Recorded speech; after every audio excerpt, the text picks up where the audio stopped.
Hey knitters, it's Louise from Wildflower Wool and welcome back to a brand new episode of New Start Monday Knits. I have got some exciting things to show you. I did some yarn dyeing on the weekend and as you can tell, I'm wearing my finished sweater. I'll talk a little bit about the sweater and I'll show you these yarn skeins that I dyed. I have a little progress on some of my projects from a few weeks ago and I have yarn for a new start. So let's just jump in. As always, let's just do the dishcloth. I only did one this week, and it's another scrappy one. Super simple diamond dishcloth, knit on the diagonal, great for beginners. And I just used up, as you can tell, there's only a little bit of orange. I used that, and then I just striped, which meant I had a gajillion ends to weave in. But that's okay. I really kind of like it. And I really wish I hadn't had that on there because I think if I didn't have that little splash of orange on the bottom, I think it would actually, look like a well-planned out dishcloth rather than something that was completely and totally random.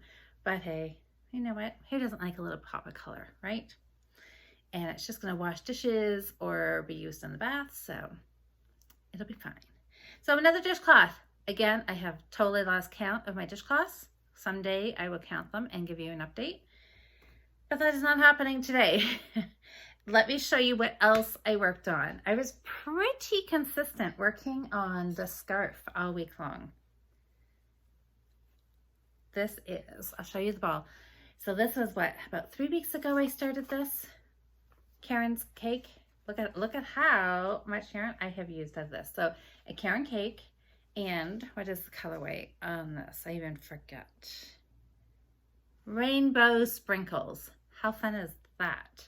And it does, I can totally see where they get the sprinkles because there are little bits, maybe right there you can see little sprinkles of color. I like that, rainbow sprinkles. Perfect. So anyways, as you can tell, I've got this, I don't know what, maybe about half done. And I will show you. When I showed you last time, was that possibly just last week? I think I just had the blue done. Look how many more colors I have done, guys. Look at that. This is that mistake rib pattern. And I cast on a multiple of 4 stitches plus 3. And I'm just working knit 2, purl 2 across the row, turn it around, knit 2, purl 2, all the way across.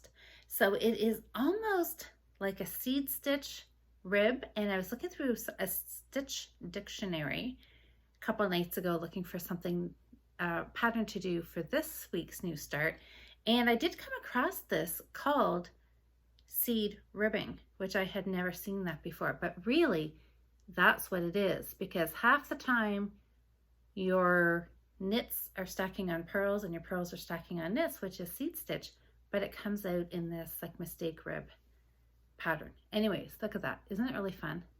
Super easy, 1 row pattern. And I was gonna say it's easy, it's a no-brainer, but as long as you don't mess it up, it is pretty simple. And it's pretty easy to read your stitches, because if you start doing regular ribbing, working your 2 knits on top of 2 knits, you've mucked up somewhere and you just tink back and you fix it and get back on track. So look, those colors are coming along pretty fun, right? And I like that yellow. Can you see the sprinkles in there? There they are. This is fun. So this is going to go in the Christmas box. I'm about halfway done. We'll see how much I get done this week. This is what I've really been picking up and working on, just like when I'm watching Netflix or something, because it is pretty much mindless knitting. It's fun. So I've got so many balls of these. I'm gonna be making bazillion scarves and all different kinds of patterns. Okay, what will we start in? Let's do new starts for this week. I don't have a whole lot to show you other than like yarn and what is going to potentially be a new start. I have got this. This is yarn that has been in my stash 10 years anyways, I'm sure of it. And all I have here, I'm just trying to figure out what I'm attached to here. I'll show you that. I'll show you the yarn. It is hemp for wool. I never know exactly. I guess hemp for wool is the yarn, and the company's name is Hemp for Knitting. So it is a hemp and wool blend. So look at that. It's a dark navy. I don't think there is a name other than, you know, blue. It says it is a worsted weight, but I've knit with this before enough to know that is not really worsted. It is a light worsted. It is really more like a DK weight, which is exactly what I'm needing for this project. So I went up to the yarn room and I pulled it. I have, what do I have? 3. I've got 5 balls of this. Plus I have a couple of part balls. So I guess I should tell you what I'm making. Can you guess? 5 balls. Any guesses what it is? Anybody guess a sweater? So this is going to be a long sleeve wool winter sweater, a yoke sweater, main color. I need 1 ball of accent for some stripes around through the yoke. And okay, I think on screen that's looking a little more greeny yellow than it actually is. It's actually a gold color. And I'm going to put that with it. I think it'll look really fun. I only need 1 ball of this. I've got lots of it upstairs. Probably enough I could do a sweater out of this in the main color, but this is going to be my accent color. So look at this. Sweater quantity of yarn. One of my goals this year was to always have a sweater on the needles, and since this one is finished, I need to get another one started. And this is going to be it. So you'll be able to stay tuned, and hopefully I'll post some. Oh. I'm getting this all mixed up. What is attached where? Okay. All right. Okay. I have my balls sorted out. This is attached to this.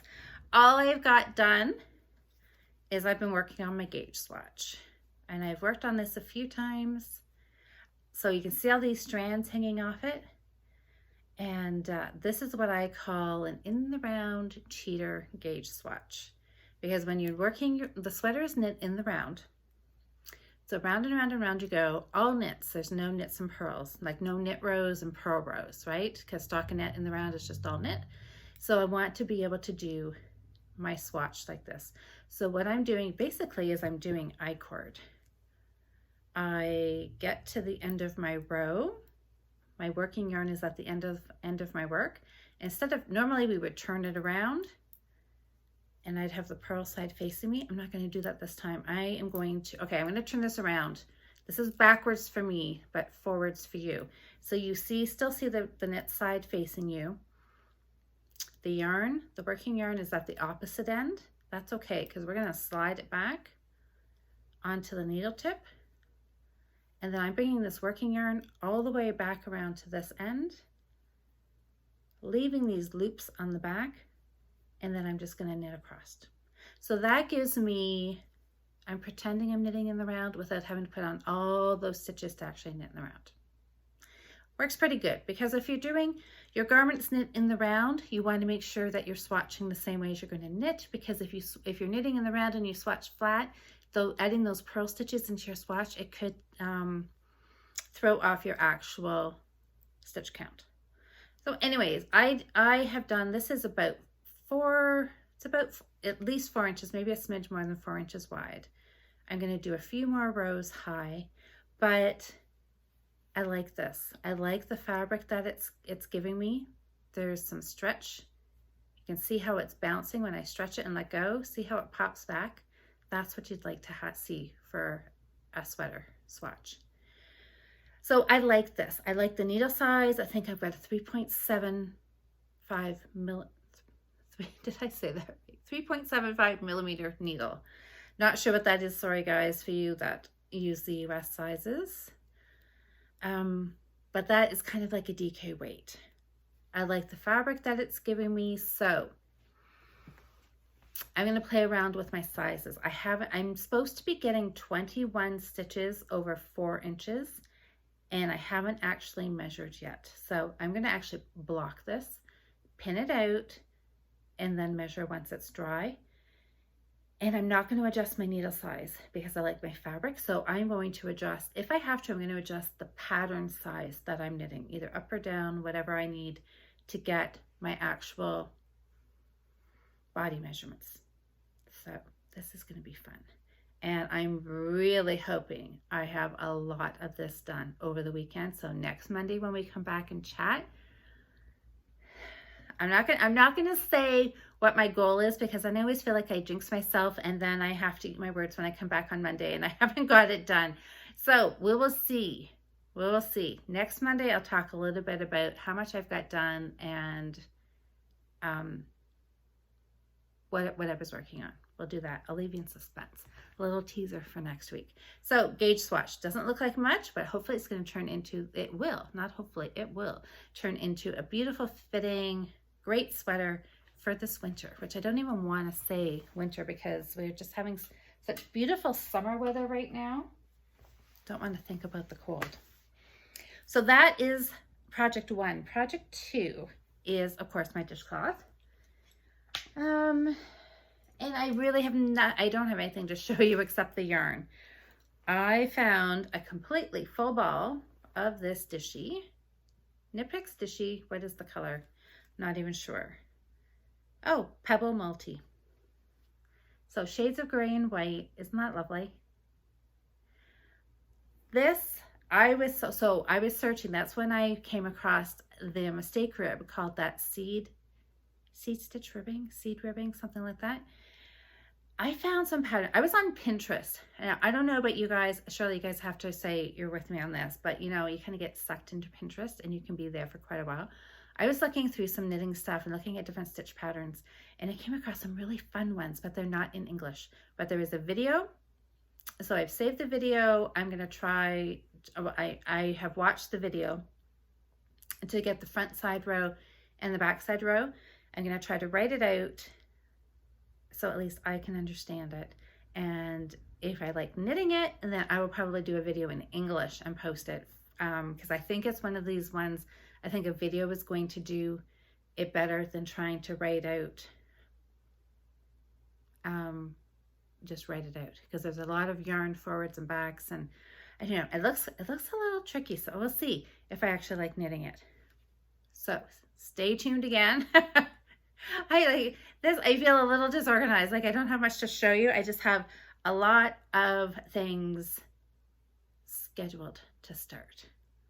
So again, stay tuned on Instagram and I will try to post some updates of the stitch pattern, because if I like it and it turns out how I think it should, if it looks like it does in the video, I'm going to share this with you because hopefully you guys will want to give it a try too. So that is that. Now, the only thing with this, I think I will have to switch my needles. I've got, you know, my poor mismatch and kind of a broken needle here. The end's missing off it. I think for this, I don't even know, I don't even know what to name. I don't even know what to call this stitch. So this really cool looking stitch pattern, I have a feeling I need to go up a needle size. These are the 3.5 and 3.75. I'm going to go up to at least a 4 before I start this, because I think it just looks like it's one of those stitches that could end up being really tight, kind of like a herringbone. We'll see. I'm going to play with it and I will report back to you next Monday. Okay, that is new starts. That's my scarf that I worked on. I don't know. Doesn't seem like a real super productive week, but I had a really productive weekend dyeing yarn. So over on the Fiber Friends group, if you follow me over there, you know every Friday night I do a live knit night over at, so the Fiber Friends is the Fiber Friends Friday night knitting group. It's a closed group and we do a 2-hour live knit night.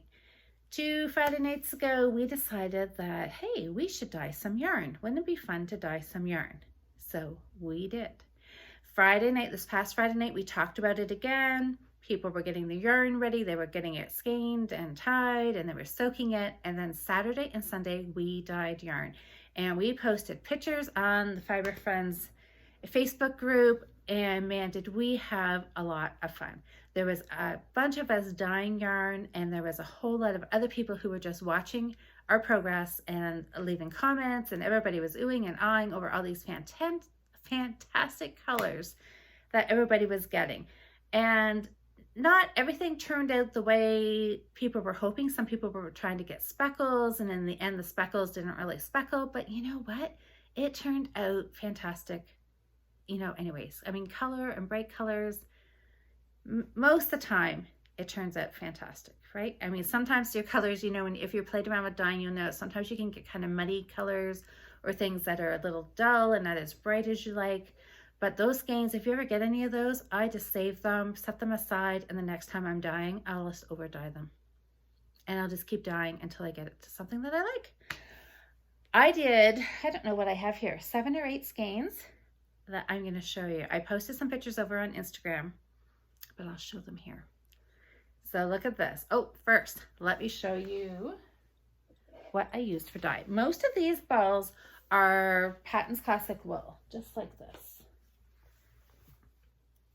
So, and the thing about this yarn is that it does come in a ball, and you need to have it in a, well, no, you don't need to, because you can dye the whole ball. You can like immerse this into your dye vat, but that's a different technique. So what I did with these, I took these balls and I put an end on my Swift, you know, the big umbrella thingy majigger that opens up.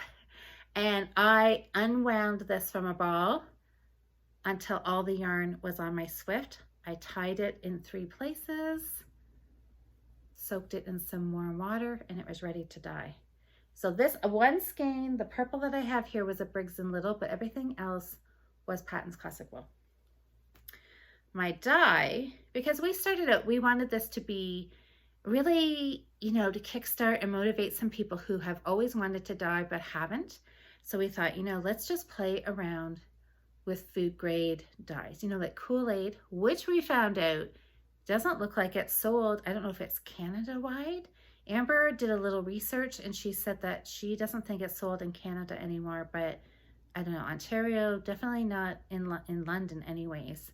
They had the bottles of the pre-made, like the liquid Kool-Aid, but it already has sweetener added into it, and you don't want anything that's got sweetener in it because it's really, really sticky, and it is makes a huge mess of your yarn.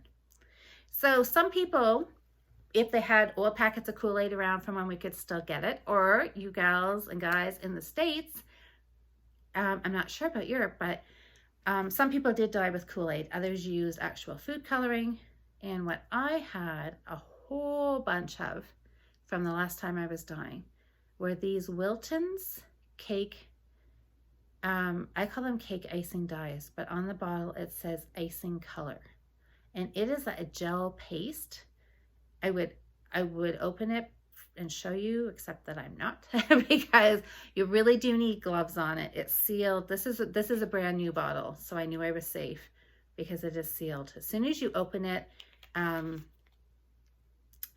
yeah, I don't know, it's kind of like the consistency of like corn syrup, kind of like it's thick.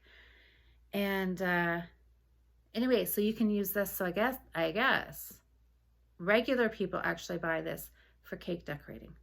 So I think you can, I read somewhere that you can like dye your batter and have, so like if you wanted a blue or pink cake, but I think you can, but I think, well, at least I've always assumed it's mostly for your icing. If you're doing like fancy cake decorating, right? You make your own icing and then you add food color or coloring to it. Anyways, it dyes wool. It dyes wool. So that's what we were using, animal fiber, not cotton or acrylic. We were using wool. And then you need vinegar. You need something to set the color. You need the vinegar and heat. So I did mine in a microwave. Other people just did a nice big pot on the stove and simmered it. You don't want to boil it because you don't want to felt the wool. Anyways, that's it. So did I actually show you the label? Icing color. And this was Creamy Peach, which I have not tried. So at some point I will have to go back and actually try this. Creamy Peach, that's what is on the lid. So I'm assuming like an apricot color maybe is what we'll get from that. So there is lots of colors. I don't know, I'm guessing like probably like around 30 different colors of dyes that you can get. So let me show you what I actually did. This was an over dyed ball. This is some classic wool. Doesn't look like it's a full 100 grams. This was an over dyed. It was a color that I didn't really particularly like, so I over dyed it with moss and ended up with this really nice mossy green. Kind of looks like a sage green. You can still see some of the variegations in the yarn, because that's what it was. It was kind of a bluey pinky color. So you can still see some of that, which is fine. I kind of like things that are tonals. So I'm happy. I love it. And it's green. Now, going with green, look at this one. This is nice and bright. This is Kelly green. This was started off as a white ball. Kelly green. I saw Amber had dyed a skein with this Kelly green, and I really liked. Like, look how nice and bright that is. So all of mine are pretty much solid, maybe a bit of tonal, but that's what I was going for. A lot of other people did beautiful variegated yarns, like 2 or 3 colors, and which are absolutely beautiful, but that is not what I wanted, because I actually dyed with projects in mind to do color work projects, mostly double knitting, because we do have that double knitting knit along going on until the middle of August. I'm going to make, I'm hoping a whole bunch of hot mats. Okay, 2 skeins of pink, which is totally not my colors, but there again, I'm thinking outside the box, because these are hopefully going to be Christmas gifts, and not everybody likes yellow and orange and green the way I do. Other people like pink, so I dyed some pink. And this one here, you can tell this one's a little brighter. This one here is rose. And yeah, it's a nice bright pink. This one here, believe it or not, is burgundy. So, I mean, and it does have some deeper tones to it. And maybe if I had used a little bit more dye in the dye pot, it may have come up burgundy. But anyways, we have this, I don't know, more of like a dusty pink, but it is really quite pretty. I think my mom would really quite like that. So I have 2 shades of pink. What is next? Oh, I've got one on the floor. This one. Ooh, this is not going to come any surprise to you guys that this is, I think, my favorite one that I dyed. It is golden yellow. This one here, again, started out pure white, golden yellow, and look at that. Just a nice, like, sunshiny yellow color. I'm really happy with that one, too. I have got 2 more. What is that? 1, 2, 3, 4, 5, 6.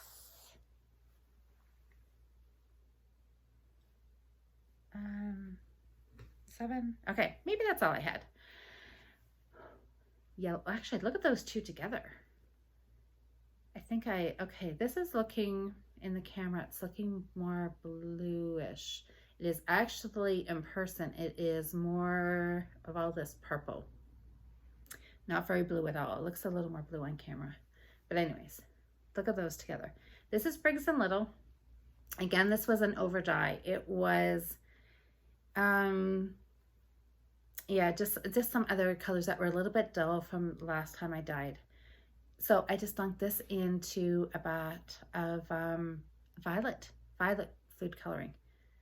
Quite a bit of dye. I put lots of dye in there because I really wanted it to try it to really cover and go and get that purpley shade. So I'm happy with that. Again, not necessarily my color, but I think other people will really like it. And this one here was also an over dye.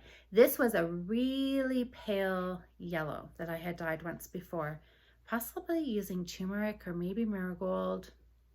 I'm not totally sure. But anyways, it wasn't as nice and bright as I liked it. So this is Buttercup, and I just over dyed it. It's a little more golden-y color than it's showing on the camera. And it's really pretty. So I think,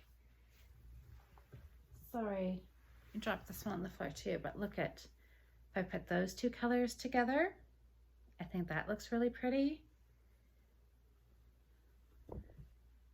pink and the green. That would look nice together. The bright, I don't know. Maybe not so much that. What about the, I don't know why. Everything keeps falling on the floor right now. Maybe not. I don't know. Those two? That wouldn't, I think that would look kind of pretty too. Anyways, I think I've got lots of color combinations, and I don't think it is going to, you know, a pot holder doesn't take a whole lot of yarn. So hopefully, you know, I'll be able to get a fair amount. Maybe, you know, two, some of these, I don't know why. I have some that are not complete 100 gram skeins. So we'll see. Hopefully I can get two hot mats out of there. I guess we'll have to wait and see. Anyways, this was so much fun. I still have my dye station set up downstairs because I can see myself doing a little bit more of this, like almost every weekend. I could dye a skein or two. It really doesn't take any time in the microwave. It doesn't make it hardly any mess. And look at all the fun colors you get. I know.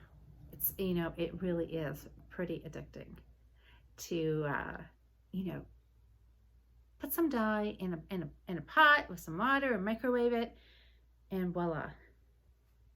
But, you know, you have to be open to not, you know, being open to whatever you get. Because, like we talked about before, that is not burgundy. So, you know, if I'd had my heart set actually on burgundy, I could have been a little bit disappointed. But you know what? You get what you get. And if you don't like it, you over dye it. If you like it, you knit it up and then you dye something else. And it's fun because I'll try and experiment. You know, I'm going to try doubling the amount of dye that I put into the dye pot and see if I get an actual deeper shade. Never know until you try it. So that is that. And that brings me to this sweater. You guys saw me knitting this. And I'll give you a little reminder. That is the pattern. I saw this magazine on the newsstand and I thought, I really, really like that. And part of my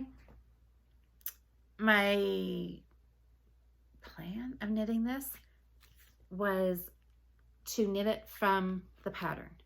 No modifications, just knit the way they wrote the pattern and see how I like it. Because, you know, most of my sweaters that I've been knitting lately have been my gauge to garment, where I knit without a pattern. I make the pattern up as I go. I use my gauge and my measurements, do some simple math, and that gives me the numbers and the inches that I need to knit. And so just following this pattern blindly, just like really was hard at some point. You know, just because I didn't know the why. Like, why are they asking me to cast off this many stitches? How does that relate to my body measurements and everything?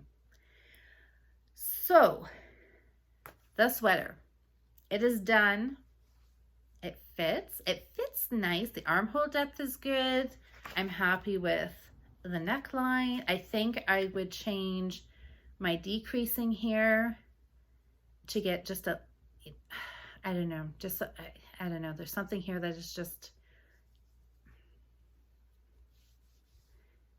sometimes I look at this, especially this side, and all I see is this really heavy decrease line. I think you could do a different decrease that is not quite so noticeable. Overall, I don't like it. It is way too short, and I knew that it looked cropped, but it doesn't look bad on the model. I also knew that I probably needed some bust darts in the front because the model's chest size and my chest size are not anywhere near the same. So I knew this going into it, and I thought, okay, I will do it. You know, I'll just do it. I'll see what it says. As far as the written pattern instructions on how to follow it was pretty simple. The only spot that could have used a little clarification was decreasing up here. And when it was doing the front panel, there was one spot where it just said do so many times. And I'm like, times more or times from the bottom? And I kind of had to look at the picture and count the V's to try to figure it out. So they could have been a little more specific there. But other than that, actual reading it from the pattern and just knitting it, a beginner should really have no problem doing that. But it is way too short and I don't like it, and I will probably never wear it. I have more yarn. I could take out, do I want to stand up and show you? I could try that. I don't know. I'm not set up the best. I don't know if I can show you. All right, I don't know if I can get back far enough. There. So it is seamed. I don't know. There was waist shaping in here, which made the seaming a little funny, but look at this. Perfect example right here of why you need bust darts. If you have a larger chest measurement over so many, if you were to measure shoulder to shoulder, if I was to measure like across my back, I would get one measurement. If I did across my chest, across the fullest part of the bust, if you get more than, I think it's about 2 inches difference, 2 inches, I think 2 inches is sticking in my head. You want to do, maybe it's 4 inches. Don't quote me on that. I'll have to think about that. Maybe I'll look it up. But if you've got a larger difference, as you would if you have a larger chest, obviously, you're gonna need more fabric here. And that's where you put in those bust darts. And see how, there. See how my back is here and I'm going up. Because all of this, I'm taking up more extra fabric to go over the girls here, and it's pulling it up. So I really needed some bust shaping, some extra rows in here to pull this down to be even with the back. And plus it is just way too short. I really needed a few more inches on the bottom. I don't know. Will I? I don't think so. I think I'm just going to say that this was just a good reinforcement to me to modify. Really know your own measurements, compare them to the schematic in the pattern, and adjust as you need to. And I should have made this longer because I always do, because it was really short, but I thought, okay, maybe I'll do a crop and wear a tank on like I do underneath it, like I have on now. But when I actually put it on, it's way shorter than I thought. So I'm just going to chalk this up to experience. Maybe I'll put it on my mannequin here, and we'll just use it as a sweater decoration and move on to the next one. So I think I am, gonna go back to my gauge to garment, do my own thing, because I know then I'm gonna get something that fits and put some bust darts in. Now, having said that, my yarn back here, that is a pattern that I'm going to follow.